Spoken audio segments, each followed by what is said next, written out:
Every December we get the same message: do more, buy more, host more, be more.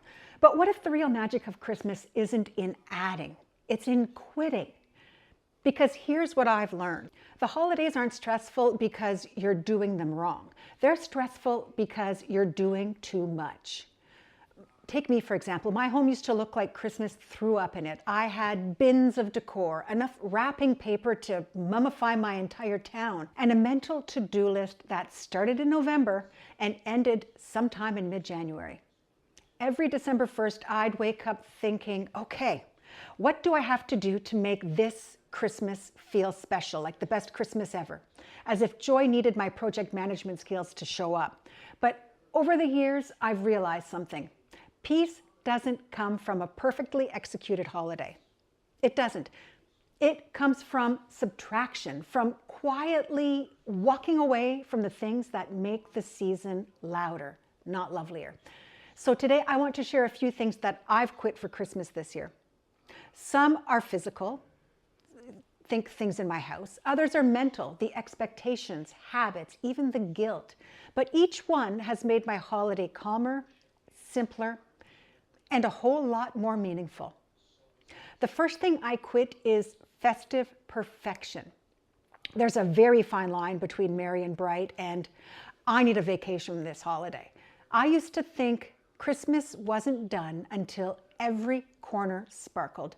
Garland on the staircase, themed pillows, matching wrapping paper, coordinated family outfits for photos. It was exhausting. It looked magical, but it didn't feel peaceful.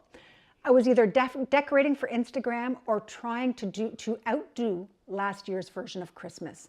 One year, I even stayed up past midnight trying to make a ribbon bow look more organic. I'm sorry, but if you're hand fluffing ribbon at 12:30 in the morning, you've lost the plot. I know I did. Now I decorate what I love, stop when it feels good, and leave space for life to happen. Because perfection doesn't make memories. Your presence does. And sometimes the most beautiful thing in the room is a little bit of breathing space. The second thing I quit is buying those filler gifts. You know, the gifts that you buy just to have something to give. The random candle or the fuzzy socks or, you know, that world's best teacher mug. I used to tell myself it was thoughtful, but really it was just clutter disguised as generosity. Half of it ends up regifted, donated, or quietly forgotten in a drawer somewhere. Now I'd rather give one thoughtful gift, or even none at all in some cases. Sometimes it's an experience. Sometimes it's a donation. Sometimes it's just time together and coffee in January when everyone's recovered from December. Because the best gift isn't what you wrap. It's what you remove. The pressure, the guilt, and the excess. The third thing I quit is overcommitting. Every December used to feel like a relay race. I had work events, family dinners, cookie exchanges, neighborhood parties, all in the name of being festive. But by mid-month, I was running on caffeine and resentment. I said yes to everything because I didn't want to disappoint anyone, until I realized that I was the one who was disappointed. There's no room for joy when your calendar's full of obligation.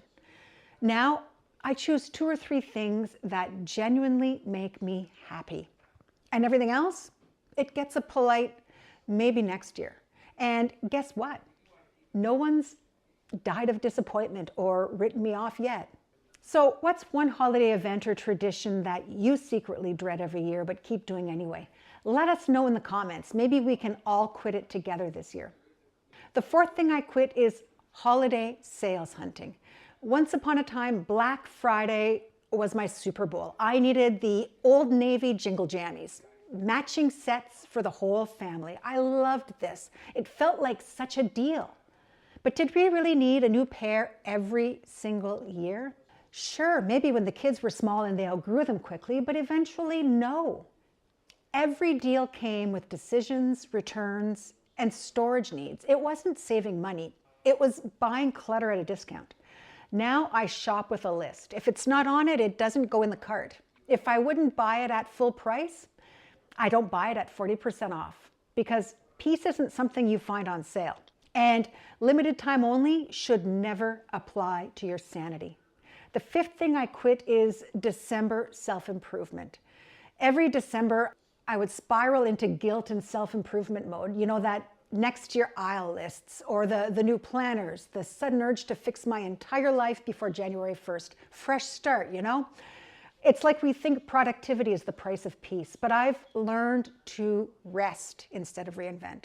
December doesn't need to be a prequel to New Year, New Me. Sometimes the most productive thing you can do is take a nap and start fresh tomorrow. I once read a proverb that says, what you do on the first day of the year sets the tone for how you'll spend the year ahead. That really stuck with me. And I've tried to implement it. So now I spend New Year's Day the way I actually want my life to feel. I get outside and go for a walk. I eat something nourishing and I spend time with the people I love. And that's enough. The sixth thing I quit is saving special things. You know, the fancy dishes, the good candle, the sweater I used to save for special occasions. I used to think special meant rarely used. Now I think it means deeply enjoyed. So I wear the sweater, I light the candle, I use the good plates, even if it's just Friday pizza night. Because joy doesn't live in storage bins. It lives in those moments you actually show up for. The seventh thing I quit is trying to make memories. This one hit me really hard. For years, I thought the best memories had to be made.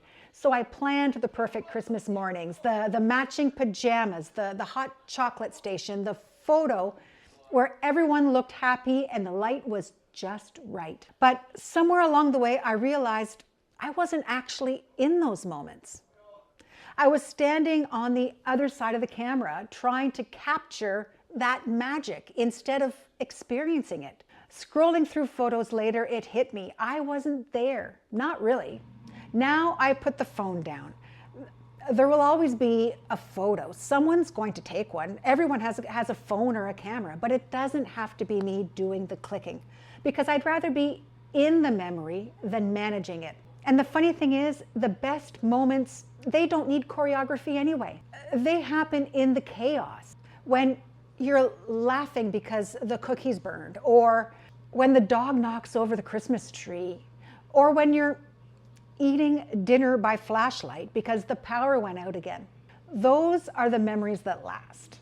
Not because they were perfect, but because they were real.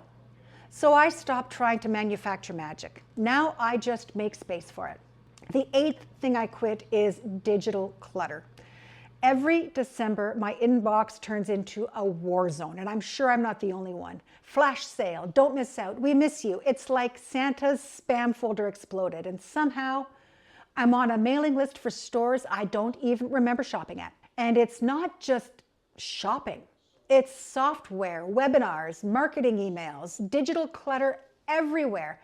Now I unscribe aggressively because clearing your inbox is like clearing your mind. You can't think clearly when 100 tiny voices are yelling, buy now, buy now. Clarity starts with silence, and that even extends to your email. The ninth thing I quit is guilt keeping. This one is the hardest. For years, I kept things and traditions out of guilt. The heirloom I didn't love, the gift I never used, the ritual that stopped being fun 5 years ago. I told myself it was about honoring people, but really it was about fear, that fear of letting go, of disappointing someone. And as my kids get older, I've learned that our traditions have to grow with us, that the core things that make the holidays ours, they're going to stay. But the extras, the fluff, they can change. Now I ask myself, does this still serve me or am I serving it? Letting go doesn't erase the memory. It just makes room for new ones. Here's what I've learned. Every single thing I quit had one thing in common. It created invisible work. The micro decisions, the tiny cleanups, the quiet guilt that builds up until the season feels heavy. That's the thing about clutter. It's not just what's on your counters. It's the energy drain that comes from managing what doesn't matter. Peace doesn't come from adding more. It comes from deciding what's enough. So this year, instead of chasing a picture-perfect holiday, I'm chasing a calm one, where the joy fits easily into the space that I already have. If you're craving that kind of Christmas, one that actually feels peaceful, don't go anywhere. Watch this next, because once you stop chasing more, you start finding what you were really looking for all along.